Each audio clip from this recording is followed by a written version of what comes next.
والفرقان الحميد إن الله وملائكته يصلون على النبي يا أيها الذين آمنوا صلوا عليه وسلموا تسليما اللهم صل على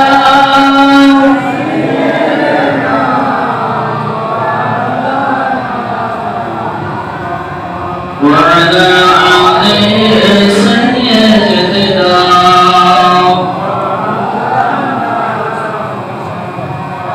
وعلى آل سيدنا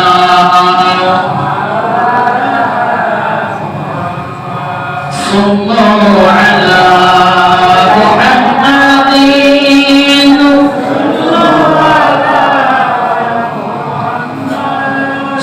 صلوا على محمد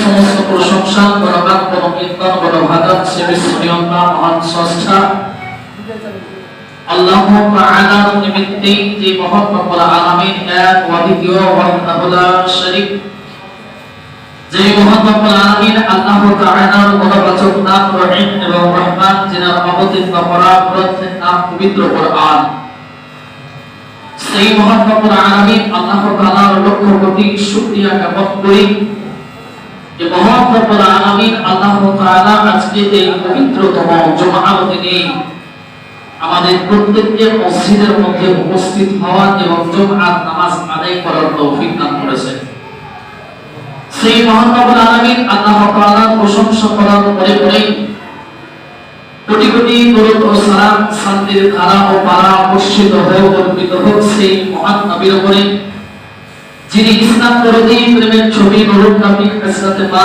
আমিনার মরুর দোলাল মক্কার হেলাল যিনার নাম এখানে ওখানে যিনার নাম প্রত্যেক মুমিনের দিনে দিনে তিনি আজওনা তিনি আকাই নাম তাআলা মুস্তারি আহমদ মুস্তাফা জনাব মুহাম্মদ রাসূলুল্লাহ সাল্লাল্লাহু তাআলা আলাইহি ওয়াসাল্লামের উপর কোটি কোটি দরুদ ও সালাম শান্তির ধারা ও পারা বর্ষিত হোক অর্পিত হোক প্রত্যেকে নবীর মহব্বতে অন্তরের অন্তঃস্থল থেকে বলুন আল্লাহুম্মা আমিন আয়াতে কারিমা তুলে ধরেছি অতি সুপরিচিত আয়াত আল্লাহ রাব্বুল আলামিনের কোরআন তো পড়ে ওমা আরসালনাকা ইল্লা রাহমাতান লিল আলামিন আল্লাহ রাব্বুল আলামিন রাসূল আকরাম সাল্লাল্লাহু আলাইহি ওয়াসাল্লামের কথা ব্যক্ত করেন হে নবী আমি আপনাকে তৈরি করেছি আলামিনের জন্য রহমত স্বরূপ সুবহানাল্লাহ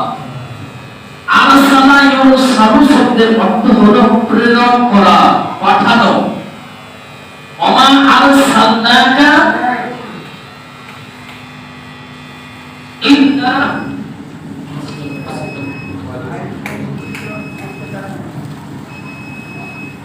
ওমা আরসালনাকা ইল্লা রাহমাতাল লিল আলামিন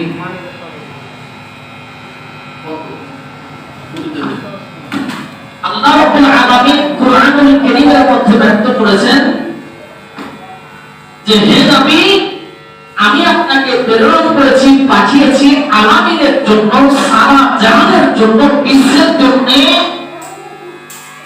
গাছপালা নদী নালা পশু পক্ষী সবার জন্য আল্লাহ নবী মুস্তাফাকে পাঠিয়েছেন রহমত স্বরূপ রাসূল আকরাম সাল্লাল্লাহু তাআলা আলাইহি ওয়াসাল্লাম ওনার জীবন বা হিস্টোরি ওনার জীবন কাহিনী সম্পর্কে আমরা প্রত্যেকেই অবগত গত জুমআতেও আলোচনা করা হয়েছে রাসূল আকরাম সাল্লাল্লাহু আলাইহি ওয়াসাল্লাম রবিউল আউয়াল মাসের 12 তারিখ দিনটি ছিল সোমবারের দিন।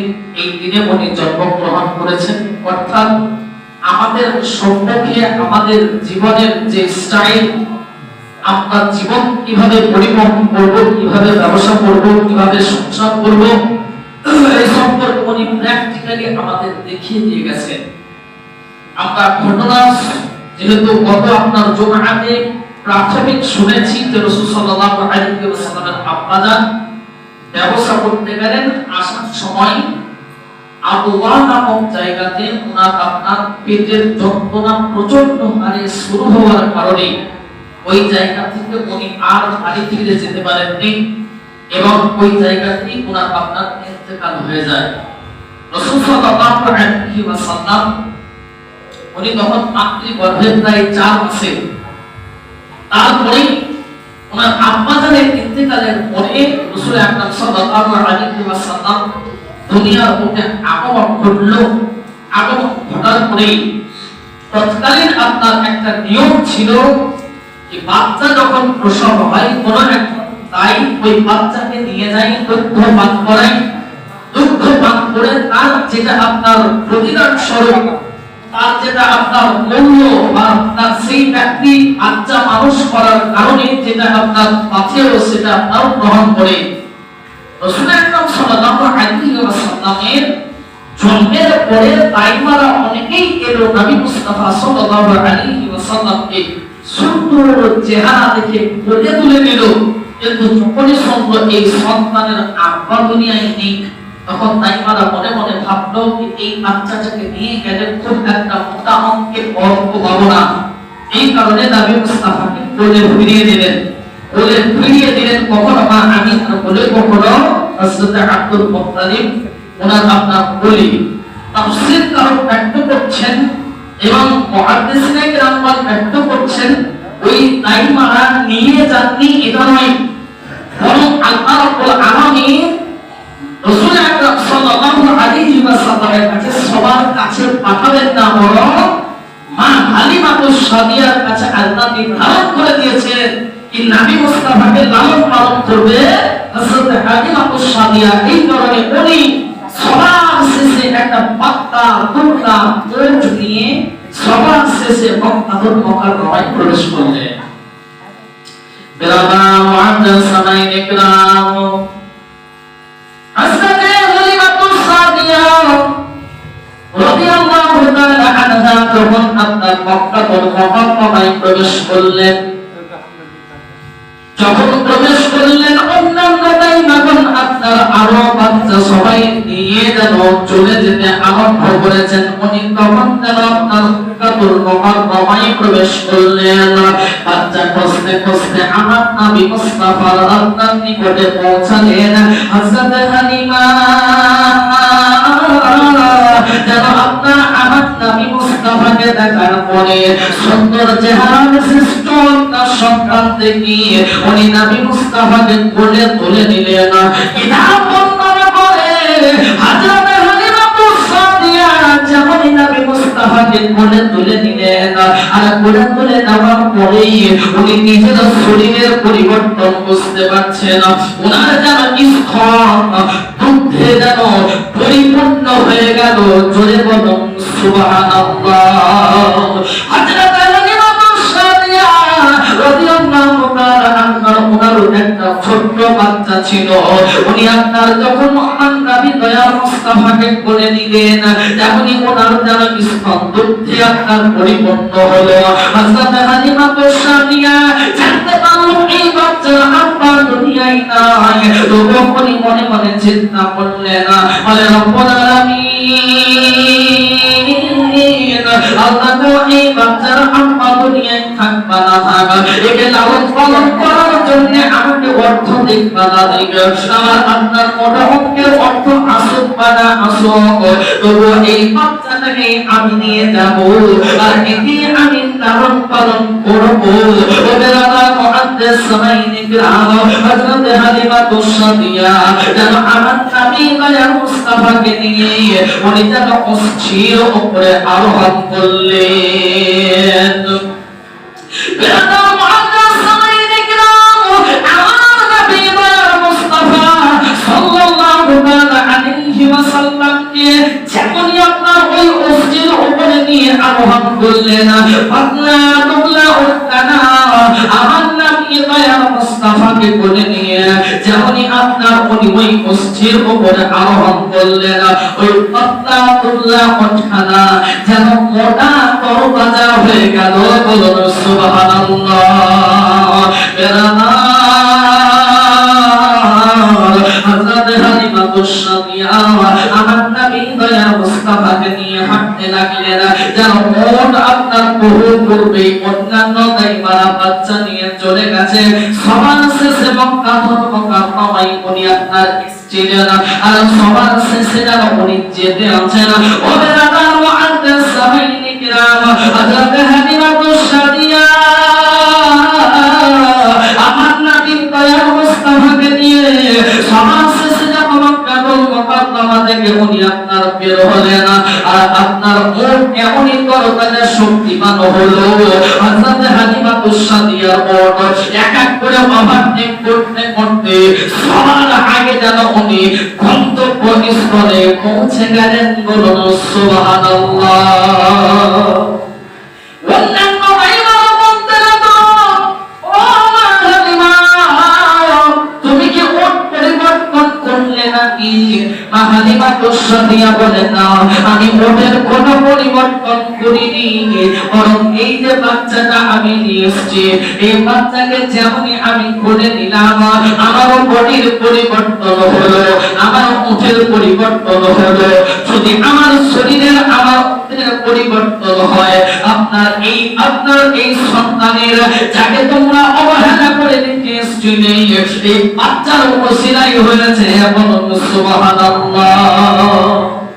বেরাদা মুহাদ্দিস সাহাবায়ে কিরাম মা হালিমা তুসাদিয়া রাদিয়াল্লাহু তাআলা আনহা নবী আকরাম সাল্লাল্লাহু তাআলা আলাইহি ওয়াসাল্লামকে যেমনই উনি নিয়ে গেলেন কিতাব বর্ণনা করে রাসূল সাল্লাল্লাহু আলাইহি ওয়াসাল্লামের যেমনই মা হালিমা তুসাদিয়ার ঘরে আপনারা আগমন করলো তেমনই আপনার ওনার ওই দুর্বল ছাগলগুলো যাদের কোনো একটা দুধ হতো না ওই ছাগলগুলোর আপনার স্তনগুলো দুধে পরিপূর্ণ হয়ে ফোটাই ফোটাই আপনার জমিনে পড়তে লাগলো। বলেন সুবহানাল্লাহ।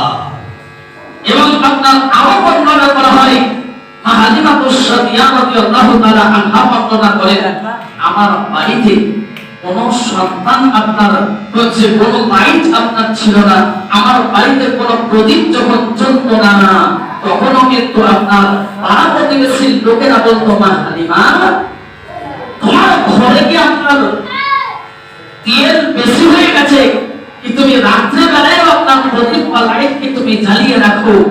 হালিমা তুসাদিয়া বলে রাত্রে বেলায় আমি প্রদীপ জ্বালিয়ে রাখি না, কিন্তু আমি আপনার যে সন্তানকে নিয়ে এসেছি আমার ওই সন্তানের পেশানি মোবারক থেকে এবং মোহরে নবুয়তের মোবারক থেকে আপনার যেন সারা রাত্রি একটা লাইট বা জ্যোতি আপনার ছড়াতে থাকে। বলুন সুবহানাল্লাহ। বেরাদা মুহাদ্দিস সাহাবায়ে কিরাম এই রাসূল আকরাম সাল্লাল্লাহু তাআলা আলাইহি ওয়াসাল্লাম যখন নবী মুস্তাফা আপনার মা হালিমা তুসাদিয়ার ঘরে থাকতে আল্লাহ রহমতের ফেরেশতারা এসে নবী মুস্তাফার ওই দোলনা মোবারকের দোলা দিতেন। এই কারণে আপনার কবি বলেছেন যে আপনার মেঘে এসে ছায়া করে রত্নাদায়ে গায়ে আর সর্ব এসে হাওয়া করে নূর নবীজির গায়েতে। তাকিয়ে দেখেন দয়াল নবী রহমতের খাজানা দিন দুনিয়ার বাদশা সেজে তাজদারে মদিনা রাসূল আকরাম সাল্লাল্লাহু আলাইহি ওয়াসাল্লাম দোলনার উপরে থাকতেন। আল্লাহর রহমতের ফেরেশতারা এসে নবী মুস্তাফাকে নিয়ে খেলা করতেন, নবী মুস্তাফার দোলনায় আপনার দোলা দিতেন। রাসূল আকরাম সাল্লাল্লাহু তাআলা আলাইহি ওয়াসাল্লাম উনি যখন আস্তে আস্তে বড় হতে লাগলেন হযরত হালিমা তুসাদিয়ার একটা কন্যা আম্মা জানকে ডাকতে বললেন, আম্মা জান, আমার ভাই মুহাম্মদ সাল্লাল্লাহু আলাইহি ওয়াসাল্লামকে নিয়ে আমি মুহাম্মদ সাল্লাল্লাহু আলাইহি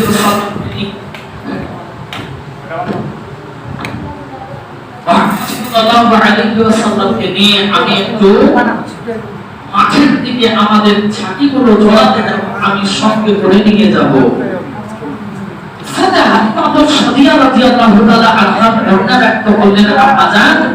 আমার ভাইকে কাছে ছায়ার মধ্যে আমি রাখবো আর আমি আমার সঙ্গে নিয়ে যাব। মা বললেন, ঠিক আছে বেটা, নিয়ে যাও, তবে আমার দিকে তোমরা খেয়াল রাখতে যাবে, কোনো ধরনের অসুবিধা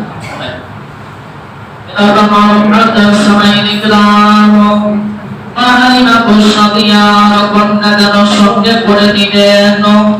আর নেওয়ার পরে যেন আপনার চলে গেলেন, তার আমাকে আপনার একখানা গাছের তলায় বসিয়ে রাখলেন। হযরত হালিমা রাদিয়া রাদিয়াল্লাহু তাআলা আনহার মেয়ে, উনি যেন আপনার ছাগলগুলো দেখানোর জন্য একটু এগিয়ে গেলেন। এদিকে উনি ওই জায়গা থেকে ঘুরেছে, দেখছেন দুজন ব্যক্তি সাদা পোশাক পরিধান করে আমার নবী দয়া মুস্তাফার নিকটে এসেছেন। আর নিকটে আসার পরে আমার নবী দয়া মুস্তাফার দিকে ইশারা করে একজন বলছে এইটাই মুহাম্মদ, আরেকজন বলে এইটাই মুহাম্মদ। আর এই রকম করে বলতে দুইজনে যেন আপনার নিকটে ঘটলো। আমার নবী দয়া মুস্তাফা সাল্লাল্লাহু আলাইহি ওয়াসাল্লামকে যেন আপনার কুলকি নিকটে এলেন। আর জামার বোতামগুলো খোলার পরে আমার নবী দয়া মুস্তাফা কখনো সে যেন একখানা ছুরি ঢুকিয়ে দিলেন। দেখতে পেলেন মুহাম্মদ সাল্লাল্লাহু তাআলা আলাইহি ওয়াসাল্লামের যখনই পক্ষে ছুরি ঢুকিয়ে দিয়েছেন, আর ছুরি ঢোকার সঙ্গে সঙ্গে তাড়াতাড়ি করে আম্মা জানের দরবারে চলে গেলেন। আর জানাপিত করতে লাগলেন, ও আম্মা জান, ভাই জানে আপনার শরীরে বুকের মধ্যে যেন কে ছুরি ঢুকিয়ে দিয়েছে। দুইজন ব্যক্তি যেন উপস্থিত হয়েছে, আর ছুরি ঢুকিয়ে করতে গিয়ে নাভি পর্যন্ত কেটে দিয়েছে। হযরত হালিমা রাদিয়া আমার নবী দয়া মুস্তাফার কথা যেমনই আপনার শুনলেন, একটা মুহূর্ত বাড়িতে থাকতে পারলেন না। তাড়াতাড়ি করে নবী মুস্তাফার দরবারে গেলেন। আর আসার পরে বলতে লাগলেন, বেটা মুহাম্মদ, বলো তোমার শরীরে কোন জায়গায় আঘাত করেছে, তোমার শরীরে কোন জায়গায় কেটে দিয়েছে, তোমার শরীরে কোন জায়গায় কর্তন করেছে। আমার নবী দয়া মুস্তাফা সাল্লাল্লাহু তাআলা আলাইহি ওয়াসাল্লাম বলতে লাগলেন, আম্মা জান, দুইজন ব্যক্তি আমার নিকটে এসে আমার উপর থেকে নিয়ে আমার নাভি পর্যন্ত যেন আপনার কর্তন বা কেটে দিয়েছেন। আর কেটে দেওয়ার পরে আমার শরীরের যেন পতঙ্গগুলো বাহির করলেন। আর বাহির করার পরে আর ওনাদের মধ্যে একটু পানি ছিল, ওই পানিতে যা ধৌত করলেন। আর ধৌত করার পরে যেই জায়গায় আপনার লাগানো ছিল ওই জায়গায় লাগিয়ে আপনারা বন্ধ করে দিলেন।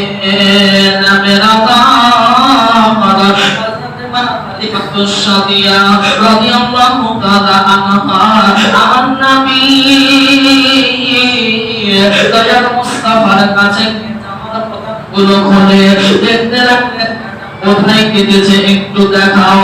আমার নবী দয়ার মুস্তাফা বুকের কাপড় খুলে দেখলেন, সেলাই করার দাগ তো দূরের কথা, কোন জায়গা আপনার ফালা ফালা করে কাটার দাগ তো দূরের কথা, বরং চুল পরিমাণ নখের আঁচড় পর্যন্ত নেই। বলুন সুবহানাল্লাহ। বেলাদার মুআজ্জিজ সাহাবায়ে কিরাম, রাসূল আকরাম সাল্লাল্লাহু আলাইহি ওয়াসাল্লামের সিনাটা কয়েকবার হয়েছিল। আমাদের মাহু বলে আপনারা এই অপারেশন হয় ওই দাগ সারা চিপে যায়, কিন্তু নবী মুস্তাফার সিনাটা এমন ভাবে করা হয়েছিল যে আপনার বডির মধ্যে পরিমাণ আঁচড় পর্যন্ত পাওয়া যায়নি। হযরত হালিমা মনে মনে চিন্তা করতে লাগলেন, এই বাচ্চা যদি কোনো ধরনের ক্ষতি হয়ে যায় তাহলে হযরত আমিনা রাদিয়াল্লাহু তাআলা আনহাকে আমি কৈফিয়ত দিতে পারবো না, কারণ আব্বা দুনিয়াতে নেই। এই কারণে মা হালিমাতুস সাদিয়া উনি আপনার আমার নবী দয়াল মুস্তাফা সাল্লাল্লাহু আলাইহি ওয়াসাল্লামকে মা হালিমাতুস সাদিয়া রাদিয়াল্লাহু তাআলা আনহা মা আমিনা রাদিয়াল্লাহু তাআলা আনহার দরবারে নিয়ে গেলেন। বেরকানু আলাল সামাইনি কিরাম মা হালিমাতুস সাদিয়া রাদিয়াল্লাহু তাআলা আনহা বলে, ওগো আমিনা, আমার আপনার সন্তানকে নবী মুহাম্মদ রাসূলুল্লাহ সাল্লাল্লাহু আলাইহি ওয়াসাল্লামকে আর কিছুদিনের জন্য আমার কাছে দাও, আমি একটু লালন পালন করি। আমার নবী দয়ার মুস্তাফা সাল্লাল্লাহু আলাইহি ওয়াসাল্লামকে হযরত আব্দুল মুত্তালিবের কথা মোতাবেক আরো 2 বছর মা হালিমাতুস সাদিয়ার ঘরে দিলেন। তারপরে নবী মুস্তাফাকে যখন মা আমিনা দরবার ফেরত দিলেন, মা আমিনা আব্দুল মুত্তালিবকে বলে, আব্বা জান, আমি যেন কয়েকদিনের জন্য মদিনাতুল মুনাওয়ারায় আমার আব্বার বাড়ি যাব, আমার আব্বার বাড়ি দেখা করার জন্য, বেড়ানোর জন্য কয়েকদিন যাব, আর কয়েকদিন পরে আবার যেন ফিরে আসবো। হযরত আব্দুল মুত্তালিব রাদিয়াল্লাহু তাআলা আনহু মা আমিনা রাদিয়াল্লাহু তাআলা আনহাকে হযরত আইমানাকে এবং আমার নবী দয়ার মুস্তাফার সঙ্গে পড়ে যেন মদিনাতুল মুনাওয়ারায় চলে গেলেন। আমার নবী দয়ার মুস্তাফা সাল্লাল্লাহু তাআলা আলাইহি ওয়াসাল্লাম সঙ্গে নিয়ে মা আমিনা ওয়াহাব ইবনে আব্দুল মানাফের ওনার আব্বাজানের ঘরে দীর্ঘদিন থাকার পরে ওই জায়গা থেকে আবার যেন ব্যাক করছে না। আমার নবী দয়াল মুস্তাফা বলে, আম্মা জান, আমার আব্বাজানের কবর কোথায় আছে একটু বলো। হযরত আমিনা রাদিয়াল্লাহু তাআলা আনহা যেন একটা আপনার কাছের নিকটে গিয়ে বসতেন, আর আমার নবী দয়াল মুস্তাফাকে আবওয়া নামক জায়গাটা একটু ইশারা করে দেখিয়ে দিলেন, বলে বেটা শরীর খুব একটা ভালো লাগে না, মনে হচ্ছে জ্বর আসবে, অতএব বেটা তুমি একটু যাও, তোমার আব্বা জানের কবর জিয়ারত করে এসো, আমি এই গাছের তলায় একটু বসছি। জনাব মা আমিনা রাদিয়াল্লাহু তাআলা আনহা নবী মুস্তাফাকে প্রায় আপনার 1 থেকে 1.5 কিলোমিটার দূরে আবওয়া নামক জায়গা ওনার আব্বাজানের কবর ইশারা করে দেখিয়ে দিলেন যে ওই দূরে আপনার একটা গাছ দেখতে পাচ্ছ, ওই গাছের নিকটে যে কবর আপনার রয়েছে ওটাই তোমার আব্বাজানের কবর।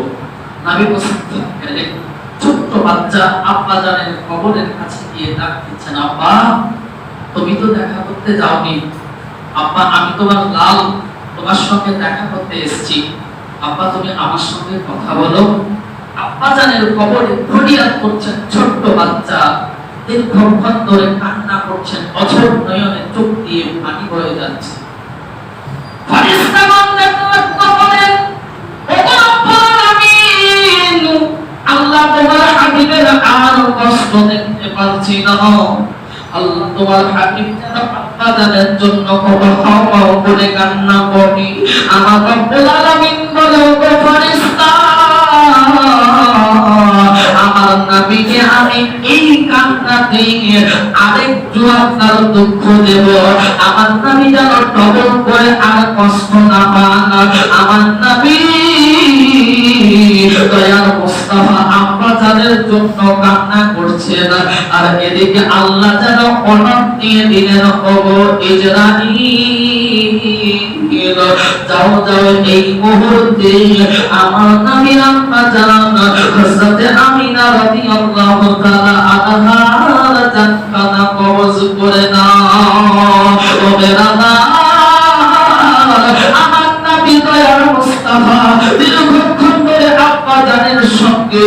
কবরে কথোপকথন করে আব্বা জানের কবর জিয়ারত করে এবার আম্মা জানের কাছে নিকটে এলেন আর মা করে আওয়াজ করতে লাগলেন, ও আম্মা জানকে আওয়াজ দেয়, মায়ের কোনো সাড়া পাই না। বডিতে আপনার হাতগুলো স্পর্শ করে দেখেন মা আর দুনিয়াতে নাই। বলুন ইন্না লিল্লাহি ওয়া ইন্না ইলাইহি রাজিউন। আমার নবী দয়ার মুস্তাফা বুঝতে পারতেন আমার আম্মা জান আমাকে ছেড়ে পরকালে পাড়ি দিয়েছেন। আল্লাহর নবী দয়ার মুস্তাফা সাল্লাল্লাহু তাআলা আলাইহি ওয়াসাল্লাম আব্বা হারিয়েছেন 6 বছর বয়স যখন, এদিকে মা জানকেও হারিয়ে দিলেন। দুনিয়ায় মনে হচ্ছে মাথার ছাতা সরে গেল, মাথায় যে ছায়া ছিল সরে গেল। তারা আব্দুল মুত্তালিবের কাছে লালন পালন হতে লাগলেন। আব্দুল মুত্তালিব দিনদিন নাই বরং 2 বছর ওটাকে লালন পালন করার পরে একদিন যেন আপনার আবু তালেবকে ডাকলেন, আমার নবী মুস্তাফাকেও ডাকলেন। আর ডাকার পরে আমার নবী মুস্তাফার হস্তদ্বয়কে আবু তালেবের হাতের উপরে চাপালেন। আর চাপানোর পরে বলতে লাগলেন, ও আবু তালিব, এইটা তোমার ভাতিজা আর আমি এই তোমার ভাতিজাকে তোমার হাতে সঁপে যাচ্ছি। দুনিয়ায় কেউ কোনোদিন চিরঞ্জীব নয়, সবাইকে একদিন আল্লাহর ডাকে আপনার সাড়া দিতে হবে। আবু তালিব, আব্দুল্লাহ তোমার নিজের ভাই আর এটা তোমার ভাতিজা। তোমার সন্তানকে যেমন তুমি মহব্বত করবা, আমার এই মোটা মুহাম্মদকেও তুমি মহব্বত করবা। তোমার সন্তানকে যেমন ভালোবাসবা, আমার মুহাম্মদকেও তুমি ভালোবাসবা। এইরকম ভাবে হাতে হাত রেখে যেন আপনার অর্পণ করে দেওয়ার পরে আব্দুল মুত্তালিব রাদিয়াল্লাহু তাআলা আনহু উনিও যেন ইন্তেকাল করে গেলেন। বলুন ইন্না লিল্লাহি ওয়া ইন্না ইলাইহি রাজিউন।